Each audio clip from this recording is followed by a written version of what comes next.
미처 튀어나오지 못하는 원두 잔량들이 발생을 하게 됐는데 한 알 한 알 분리되어 있어요. 기껏 빠르게 처리한 분쇄 시간을 온통 허비해버리는 거죠.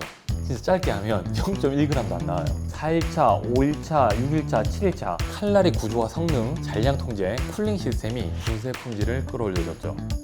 요 정도 분쇄량의 차이만 있어도 커피 맛의 차이가 나긴 합니다. 보시면 같은 양인데도 부피가 크죠? 깔끔함을 유지한 단맛이라고요. 200만 원이 넘는 그라인더를 추천한 적은 단 한 번도.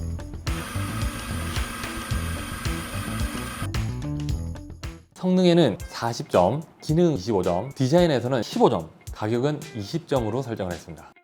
가장 중요한 성능부터 살펴볼게요. 성능에서는 다시 분쇄 시간, 분쇄량, 분쇄 품질 3가지 항목으로 나눠서 평가를 할 거예요. 바리스타의 작업 속도가 분쇄 속도를 쫓아가지 못할 정도로 빨라요. 평범한 자동 그라인더랑 비교를 한번 해볼게요.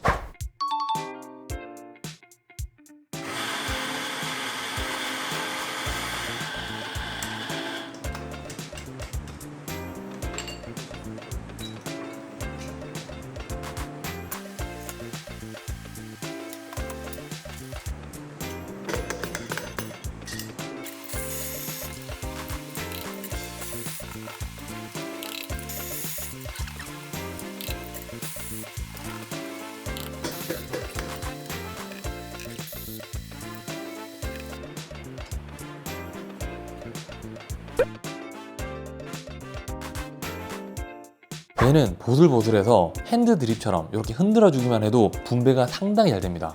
한 두세 번 탁탁 쳐주고요. 수평이 잘 맞는 템포로 찍어 누릅니다. 분쇄량은 전혀 차이가 안 나는 건 아니죠. 요 정도 분쇄량의 차이만 있어도 커피 맛의 차이가 나긴 합니다. 근데 굉장히 집중한 상태에서 연속적으로 맛을 봤을 때나 알아차릴 수 있는 정도예요. 이 정도는 오늘 와서 커피 한 잔 마신 손님이 다음 날 와서 같은 커피를 다시 마시면, 아니 한 잔 마시고 나서 리필해서 다시 마셔도 그 차이를 관능적으로 찾아내는 건 거의 불가능한 일입니다. 분쇄 품질은 진짜 끝내줍니다. 상당히 일정하고요. 미분 양도 억제가 너무 잘 돼 있습니다. 보시면 같은 양인데도 부피가 크죠? 자, 얘처럼 부피가 작은 이유는 정전기가 많다든지 일정한 사이즈의 분쇄 원두 사이사이에 이 미분들이 박히게 되면 부피가 확 줄어들게 되는 거거든요. 얘는 보들보들하잖아요. 미분이 엄청 적은 거예요. 그리고 분쇄 상태가 보여주는 모습 그대로 맛에서도 표현이 됩니다. 미분이 적은 만큼 더 깔끔한 맛을 보여주고요. 산미는 화사하고요. 쓴맛은 절제가 되어 있습니다. 단맛이 조금 부족하게 느껴질 수도 있는데 앞서 이야기한 것처럼 분쇄도만 살짝만 가늘게 조절을 해줘도 단맛은 바로 끌어올릴 수가 있습니다. 기가 막힌다요. 깔끔함을 유지한 단맛이라고요. 10점 만점에 10점, 20점 만점에 18점, 20점 만점에 19점, 40점 만점에 37점. 기능입니다. 이 부분은 전편에서 자세하게 다뤘으니까 간단히만 하고 넘어가도록 할게요. 분쇄도 맞추는 거 굉장히 편하고요. 쉽고 기록해둘 수 있고요. 쓸 때마다 사기 같다고 느껴지는 무게 기반 분쇄량 조절 기능, 포터 필터 인식, 분쇄날 교환 시기 알림, 날 온도 인디케이터, 그리고 쿨링 시스템까지 상상만으로 가능했던, 우리가 간절히 필요하다고 생각했던 그 모든 기능들을 다 때려 넣은 제품이라고 생각합니다. 그 기능들은 쉽게 조작 가능하고 정확하게 작동하고요. 앞으로 또 어떤 것들이 나올까요? 분쇄 정확도, 탬핑 같은 것도 해주지 않을까요? 25점 만점에 24점. 다음 디자인입니다. 이 재질도 고급지고 작동할 때 이 손에 전달되는 촉감도 굉장히 고급집니다. 작동 시에 커피가 갈려져 나오는 모습도 시원하고 편하네요. 여기 디스플레이 창은 엄청난 순발력으로 현 상태와 과정을 알려줍니다. 이 부품들을 분리하고 체결을 한번 해보시면 굉장히 견고하게 만들어졌다는 사실을 알게 될 겁니다. GBW의 디자인은 고급지고 쾌적하고 믿음이 가는 디자인이에요. 예전에 X54를 리뷰할 때 했던 말이 기억이 나네요. 필요한 기능을 이쌀 위치에 달아두면 이러한 디자인이 나온다. 둘 다 말코닉이라는 회사에서 만들어진 제품이고요. 기능하는 디자인, 제가 디자인에서 가장 중요하게 생각하는 이 디자인 철학을 이 말코닉이라는 회사는 그런 유전자를 가지고 있는 회사가 아닐까 생각하게 되는 순간입니다. 딱 한 가지 제가 조금 아쉽다고 생각하는 거는 조금만 사이즈를 컴팩하게 만들 수 있을 것 같은데 라는 생각이 든다는 거예요. 디자인 15점 만점에 14점. 가격입니다. 가격은 싸냐 비싸냐만 따지는 건 아니고요. 가격 대비 가치 또는 가격 대비 만족도, 업그레이드 욕심으로부터 자유로울 수 있는 기기인가 라는 점들을 복합적으로 계산해서 매길 거거든요. 때문에 상당히 개인적인 의견이 많이 반영되는 부분이라는 점을 생각하시고 봐주시는 게 좋을 것 같습니다. GBW의 가격은 무시무시합니다. 480만원. 현존하는 모든 그라인더들 중에서 가장 비싼 축에 속하는 그라인더입니다. 제가 카페를 10년 동안 한 4군데를 운영을 했었고요. 가맹점도 했었고요. 컨설팅도 수십 곳을 해줬습니다. 하지만 그동안 제가 200만 원이 넘는 그라인더를 추천한 적은 단 한 번도 없었습니다. 그런 제가 오늘은 조금 다른 이야기를 해야 될 것 같아요.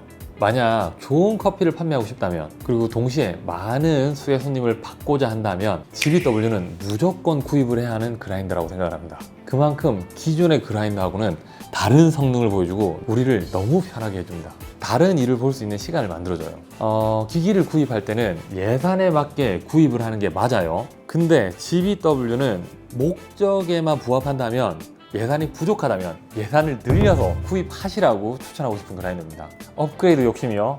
그런 게 있을 리가요. 이게 최고인데요. 타의 추종을 불허하는 성능과 기능, 최고로 비싼 가격. 야, 이거 점수 매기 정말 힘든 것 같습니다. 바쁜 매장 기준 20점 만점에 19점.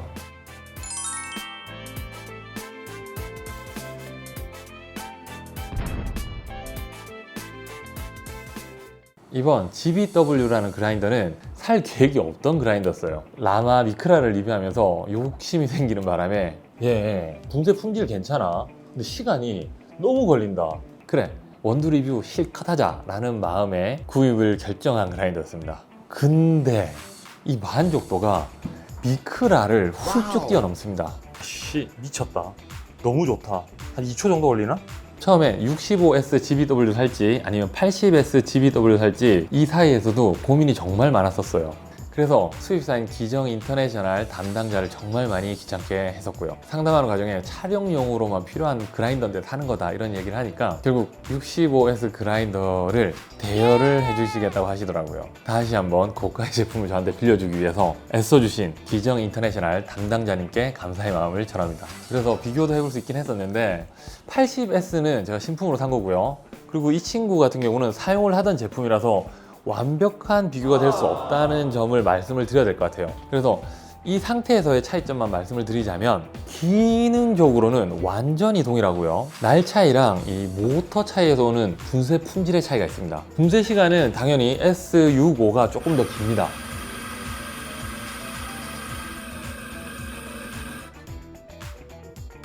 근데 워낙 빠르기 때문에 뭐 작업하는데 크게 의미 있는 시간은 아니라는 생각이 들고요. 분쇄 품질에서 이 친구가 미분이 조금 더 나와요. 그리고 분쇄도 범위를 S80이 조금 더 넓게 가져갈 수 있는 부분이 있습니다.